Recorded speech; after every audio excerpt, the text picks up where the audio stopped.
بسم اللہ الرحمن الرحیم الحمدللہ۔ آج ہماری تلاوت کا آغاز 20ویں پارے سے اللہ کی عظمت، اللہ کی توحید پر ابتدا میں دلائل ہے۔ زمین و آسمان کا پیدا کرنے والا کون ذات ہے جس نے زمین کو ٹھہرا دیا، آسمان پہاڑ گاڑ دیے؟ کون ذات ہے جو مشکل میں فریاد سنتی ہے؟ بارشوں سے پہلے ہوائیں کون بھیجتا ہے؟ وہ ایک اللہ کی ذات ہے۔ خشکی اور تری میں راستے کس نے بنائے؟ کون ہے اللہ کے سوا؟ یہ سارے قدرت کے مظاہر یہ خود اس بات کی علامت ہے کہ اللہ کے سوا کوئی اور معبود نہیں، خالق نہیں، مالک نہیں۔ کفار مشرک کو یہ بات بھی سمجھ میں نہیں آتی تھی کہ ہم مٹی ہو جائیں گے، ہمارے آباء و اجداد مٹی ہو جائیں گے، پھر کیسے زندہ ہوں گے؟ اللہ کریم فرما رہے کفار کا علم آخرت کے سلسلے میں بالکل ہی ختم ہو گیا۔ کفار کا علم بھی ناقص ہے، زندگی بھی ناقص ہے۔ آپ بتائیے نا، اگر آدمی کے پاس معلومات نامکمل ہوں اور اس پر اپنی پلاننگ کرے کاروبار کی تو کامیاب ہو سکتا ہے؟ جب معلومات ہی ٹھیک نہیں تو پلاننگ ہی غلط ہوگی۔ ہر کافر کی زندگی کی پلاننگ غلط ہے، اس لیے وہ ناکام ہے، برباد ہے، بدقسمتی ہے۔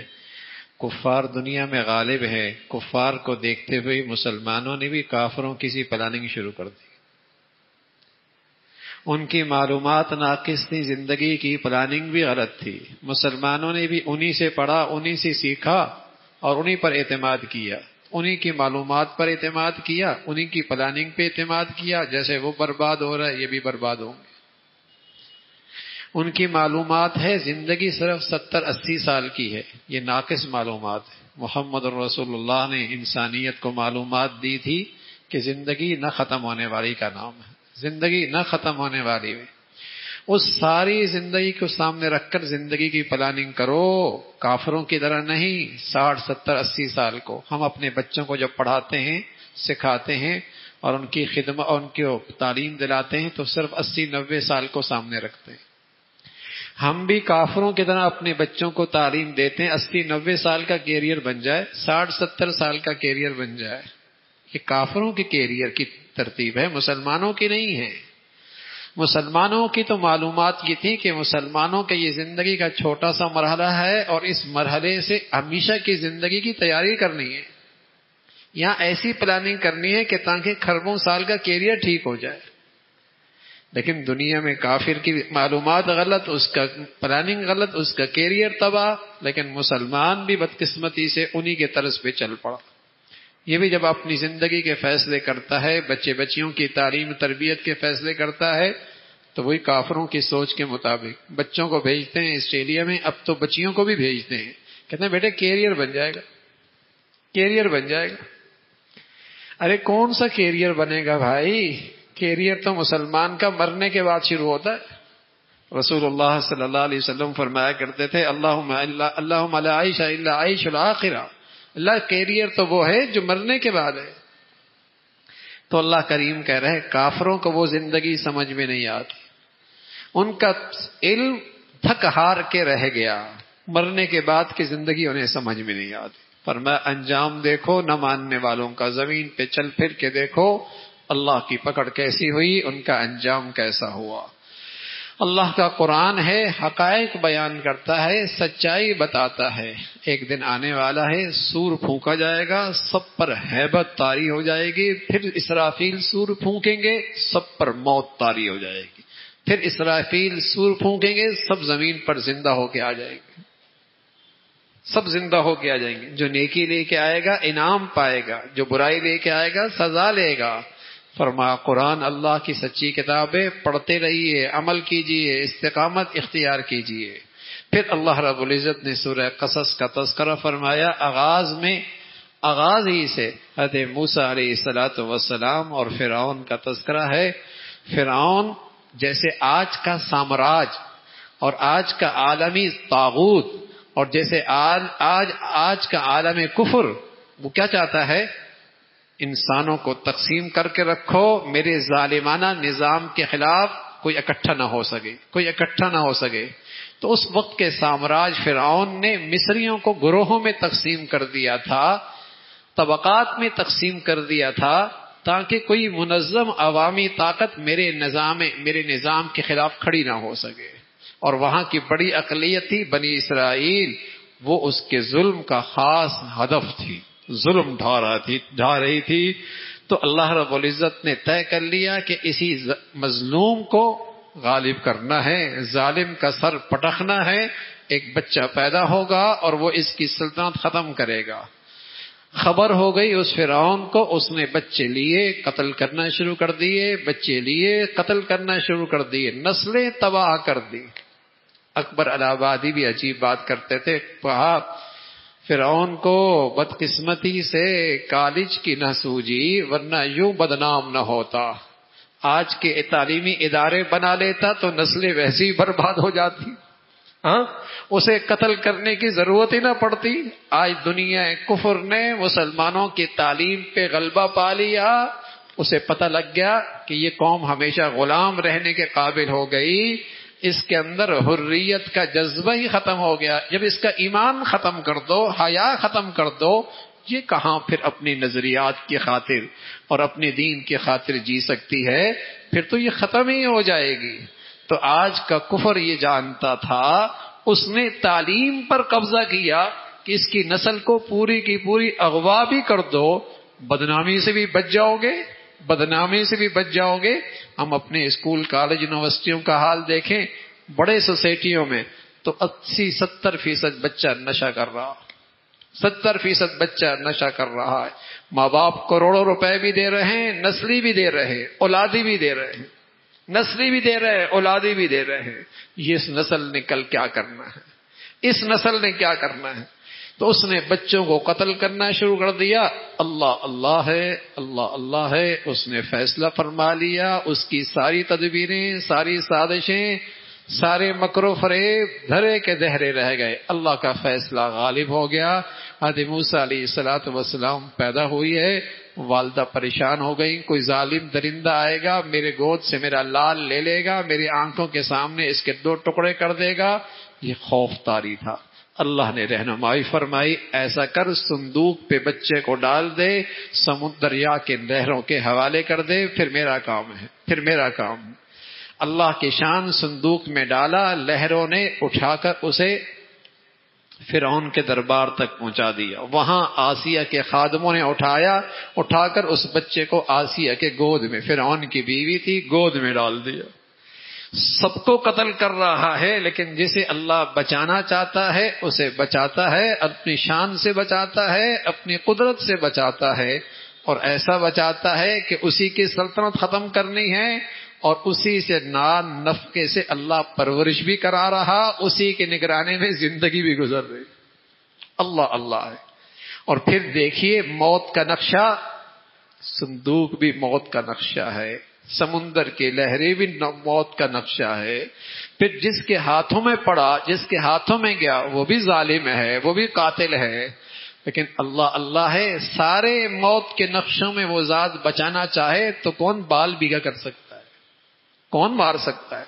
ورنہ اللہ آپ مریم حضرت موسیٰ کی والدہ سے کہتے بچے کو اٹھاؤ، نکل جاؤ یہاں سے سلطنت سے. نا، موت کا نقشہ، صندوق بھی ہے، لہریں بھی ہیں ظالم کے ہاتھ میں، ورنہ وہ لہریں کہیں اور لے جاتی. لیکن اللہ اپنی قدرت دکھا رہا.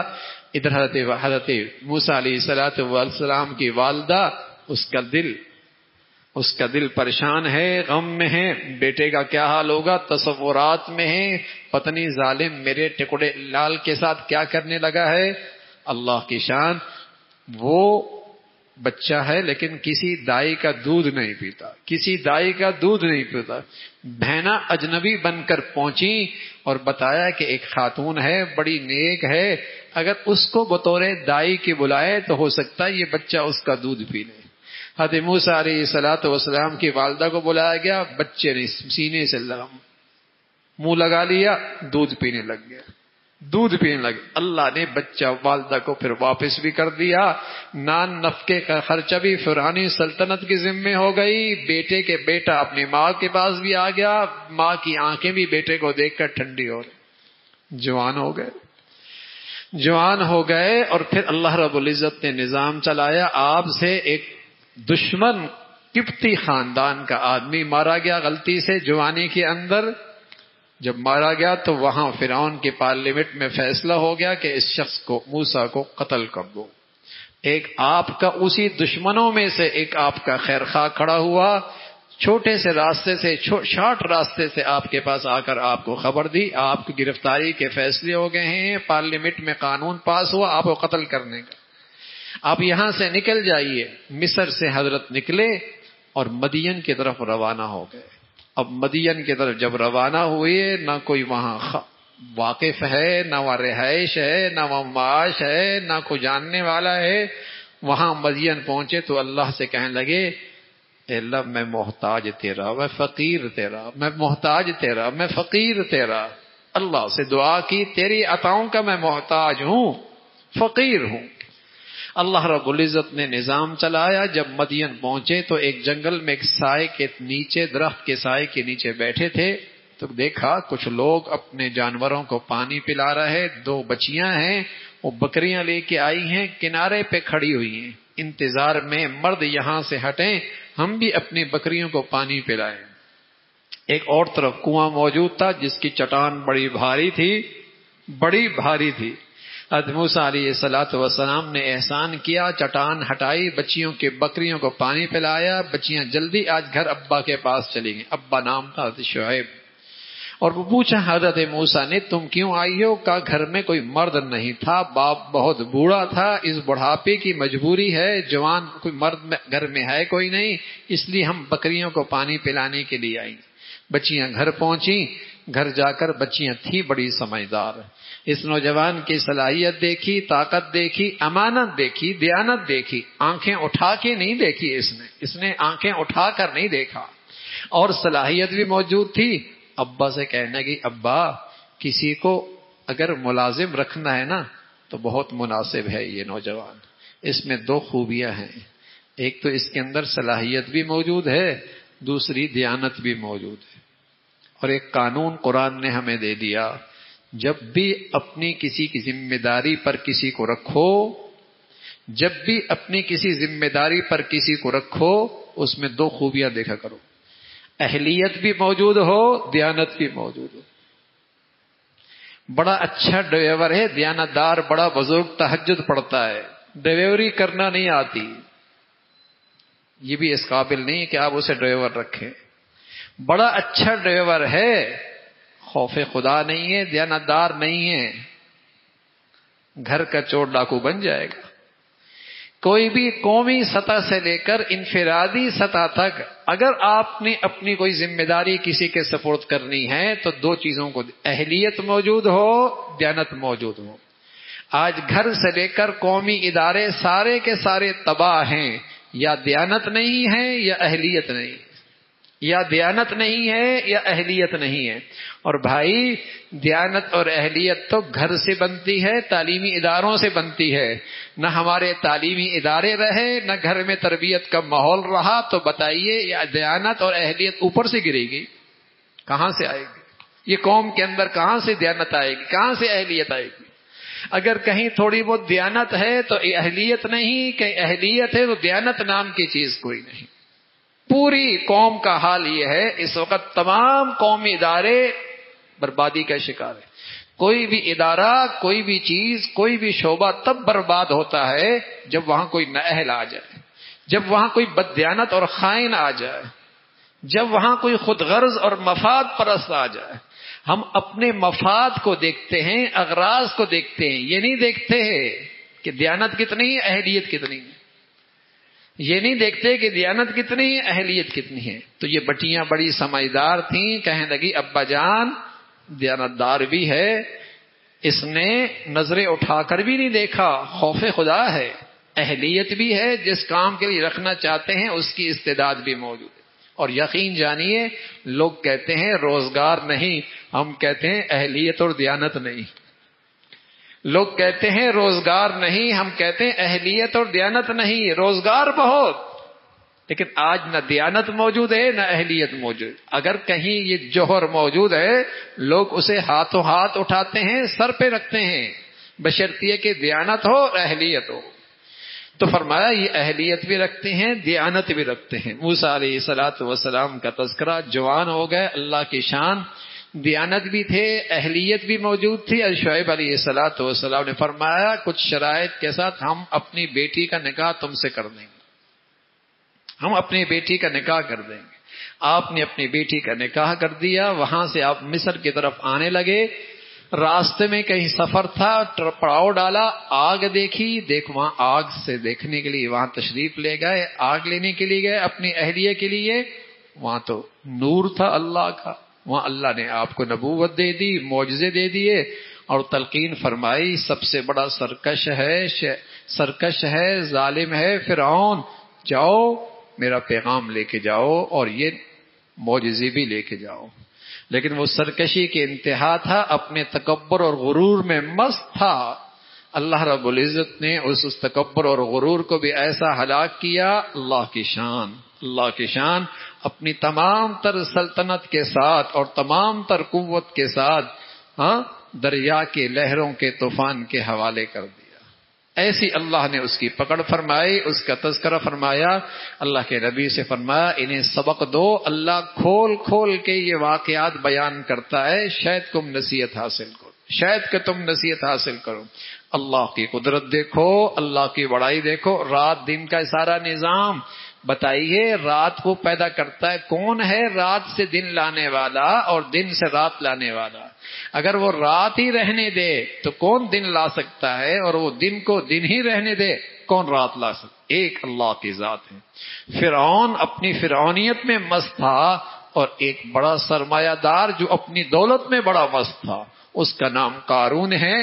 دولت کے ڈھیر تھے، چابیاں اس کے لیے، خزانوں کی ایک بڑی جماعت اس کو اٹھایا پھرا کرتی تھی۔ لَتَنُوءُ بِالْعُصْبَةِ أُولِي الْقُوَّةِ۔ اس کو وقت کے پیغمبر حضرت موسیٰ علیہ السلام نے فرمایا اللہ کی عطا اور نوازش ہے، اللہ کے احسانات کو نہ بھول، اللہ کے دیے ہوئے اس مال میں اللہ کے بندوں کا حق ادا کر۔ وہی تکبر، وہی سرکشی، کہنے لگا یہ تو سب میرا ہنر ہے، میری عقل مندی ہے، میری پلاننگ ہے، سب میری اپنی محنت کا کمایا ہوا مال ہے۔ یہی نادان، یہ احمق عقل سے آری ایک دن اپنی پوری شاہانہ زندگی کے ساتھ باہر نکلتا ہے، زبردست پروٹوکول ہے، آگے پیچھے نوکر چاکر ہیں، اور اپنی دولت کی چمک دمک سے جب باہر نکلتا ہے، سر پہ سونے کا تاج ہے، سواری شاہانہ ہے، لباس بڑھیا ہے، آگے پیچھے نوکر چاکر ہیں۔ کچھ لوگ اس کو دیکھتے ہیں جو دنیا کے اندر مدہوش ہیں، جن کے ہاں دنیا پرستی رچی بسی ہوئی ہے، اس نے جب ان کو دیکھا تو ان کے منہ میں پانی آنے لگا، کاش کہ ہم بھی ایسے ہوتے، کیا نصیب ہیں اس کے، تو کیا ہی خوش قسمت ہے، ایسی شاہانہ زندگی، ایسی ٹھاٹھ باٹ، منہ میں پانی آنے لگا اور کہنے لگے انہ لذو حظ عظیم، بڑا نصیب والا ہے جنہیں اللہ رب العزت نے علم عطا فرمایا تھا، جو پڑھے لکھے تھے۔ پڑھے لکھے کا معیار کیا ہے بھائی؟ پڑھے لکھے کے معیار کیا؟ وقال الذین اوتوا العلم، جنہیں اللہ نے علم عطا فرمایا تھا، جو پڑھے لکھے تھے، انہوں نے کہا تف ہے تمہاری عقل پہ، ایسی دنیا جو اللہ کی ناراضگی کے ساتھ ہو وہ تو وبال ہے، ایسی دولت جو اللہ کی ناراضگی کے ساتھ ہو وہ تو وبال ہے، ایسا اسٹیٹس جو اللہ کی ناراضگی کے ساتھ ہو وہ تو وبال ہے، ایسی مال و دولت جو اللہ کی ناراضگی کے ساتھ ہو وہ تو وبال ہے۔ یہ پڑھے لکھے لوگ کہہ رہے ہیں رش کرو، رش اسے کرو جن کے پاس ایمان اور اعمال صالحہ کی زندگی، یہ ہیں قابل رشک لوگ۔ یہ کن کی تعلیم ہے؟ جو پڑھے لکھے ہیں۔ یہ کن کی نصیحت ہے؟ جو پڑھے لکھے ہیں۔ پڑھے لکھے ایسے ہوتے ہیں بھائی، پڑھے لکھے ایسے ہوتے ہیں جو دنیا کی حقیقت سمجھتے ہیں اور ایمان کی قدر و قیمت سمجھتے ہیں، جو ایمان کی قدر و قیمت سمجھتے ہیں۔ کہنے لگے پڑھے لکھے ویلکم، تف ہے تم پہ، کس پہ تم رش کر رہے ہو؟ کیسے کہہ رہے ہو کہ اس کے اقبال بلند ہیں، نصیب اچھے ہیں؟ نصیب تو اس کے اچھے ہیں جسے اللہ نے ایمان کی زندگی دے دی۔ پھر اللہ کہہ رہا آخرت کی زندگی انہی کے لیے ہے جو دنیا میں بڑائی نہیں چاہتے، جو دنیا میں بڑائی نہیں چاہتے۔ اور پھر آخر میں سورہ عنکبوت کا تذکرہ ہے، اہل ایمان کو تسلی دی گئی اس راہ میں آزمائشیں آتی ہیں، کچھ آزمائشیں تکلیفیں بھی آتی ہیں، کچھ ناگواری بھی اللہ کے راستے میں آتی ہیں۔ اسی تو مخلص اور منافق کا پتہ لگتا ہے۔ منافق کے راستے میں جب ذرا دین کے راستے میں آزمائشیں آئیں تو وہ تو دین سے دستبردار ہو جاتا ہے، اور ایمان والا تو اللہ کے راستے میں آزمائشیں آئیں تو استقامت کا مظاہرہ کرتا ہے۔ اس راستے میں کچھ ناگواریاں آتی ہیں۔ ماں باپ کے ساتھ حسن سلوک کی تلقین ہے، فرمایا ماں باپ کافی ہی کیوں نہ ہو لیکن پھر بھی دنیاوی معاملے میں اس کے ساتھ بھی حسن سلوک کا معاملہ کرنا ہے۔ پھر نوح علیہ الصلوۃ والسلام کا تذکرہ ہے، ایک طویل زندگی 950 سال تک لوگوں کو اللہ تک 9 صدیاں اللہ کی طرف بلاتے رہے، آزمائشیں دیکھتے رہے، آزمائشیں سہتے رہے، لوگوں کے طنز و تنقید برداشت کرتے رہے۔ اللہ رب العزت نے دیکھا جب اس کی قوم ماننے کو تیار نہیں، طوفان نوح آیا، اس قوم کا سب ملیا میٹ کر دیا۔ حضرت لوط علیہ الصلوۃ والسلام کا تذکرہ ہے اور اس قوم کی ہلاکت اور بربادی کی بات ہے۔ پھر مختلف قوموں کی ہلاکت، عاد، سمود، اور پھر اللہ نے کہا فَكُلًّا ضَرَبْنَا، ہر ایک کو ہم نے ہلاک کیا، کیوں؟ بِذَنبِ، ان کے گناہوں کی وجہ سے۔ فَكُلًّا أَخَذْنَا بِذَنبِ، ہر ایک کو ہم نے پکڑا ان کے گناہوں کی وجہ سے۔ وَمِنْهُمْ مَنْ أَخَذَتْهُ الصَّيْحَةُ، بعضوں پر چیخ آئی، کلیجے پھٹ گئے۔ وَمِنْهُمْ مَنْ خَسَفْنَا بِهِ الْأَرْضَ، بعضوں کے لیے زمین پھٹی، زمین میں دھس گئے۔ وَمِنْهُمْ مَنْ أَغْرَقْنَا، کسی کو ہم نے طوفانوں میں غرق کر دیا۔ وَمَا كَانَ اللَّهُ لِيَظْلِمَهُمْ، ہم نے زیادتی نہیں کی، جو انہوں نے بویا وہ کاٹنا پڑا، جو بویا وہ کاٹنا پڑا۔ اللہ کی نافرمانی کے پیچھے اللہ کا غضب ہوتا ہے۔ جو وہ پہلی قومیں کر رہی تھیں، آج وہ ساری برائیاں کسی نہ کسی رنگ میں اس امت کے اندر بھی موجود ہیں۔ یہ تو اللہ کے نبی کی دعا ہے، جس دعا کی بدولت یہ اس امت کا پورا معاملہ ملیا میٹ نہیں ہو رہا، ملیا میٹ نہیں ہو رہا۔ لیکن اللہ کے نبی صلی اللہ علیہ وسلم فرمایا جزوی طور پہ جو پہلی قوموں پہ عذاب آئیں گے میری امت پر بھی جزوی طور پہ آئیں گے۔ لوگ کھا پی ناچ گانے کر رہے ہوں گے، صبح ان کی شکلیں بندروں کی جیسی ہو جائیں گی۔ لوگ ہر مستیوں میں شراب پی رہے ہوں گے، ان پر ایسا عذاب آئے گا کہ زمین کے اندر ہی چلے جائیں گے۔ اب اللہ کی نافرمانی کرتی ہوئی رات گزر رہی ہوگی، آسمان سے پتھر آئیں گے۔ مجموعی طور پہ اس امت پہ نہیں آئے گی، نبی کی دعا ہے، لیکن جب وہ برائیاں اس امت میں آئیں گی تو جزوی طور پہ وہ عذاب بھی اس امت پہ آئیں گے۔ تو فرمایا مشرک جن کو اپنا حاجت روا سمجھتا ہے، مشکل کشا سمجھتا ہے، اس کی مثال تو مکڑی کے جالے کی سی ہے۔ سب سے کمزور گھر مکڑی کا جالا۔ فرمایا جن کے یہ پوجا کرتے ہیں وہ تو مکڑی کے جالے سے بھی زیادہ کمزور ہے، ان کو یہ معبود بنا رکھتے ہیں۔ پھر اللہ رب العزت اپنی قدرت بتاتا ہے، زمین و آسمان کا پیدا کرنے والا وہ ہے، اس کی ذات اور اس کی قدرت کے ساری نشانیاں ہیں تاکہ تمہیں اللہ کی معرفت نصیب ہو جائے، اللہ کی ذات اور اس کی صفات پہ ایمان نصیب ہو جائے۔ اللہ رب العزت بھائی عمل کی توفیق نصیب فرمائے۔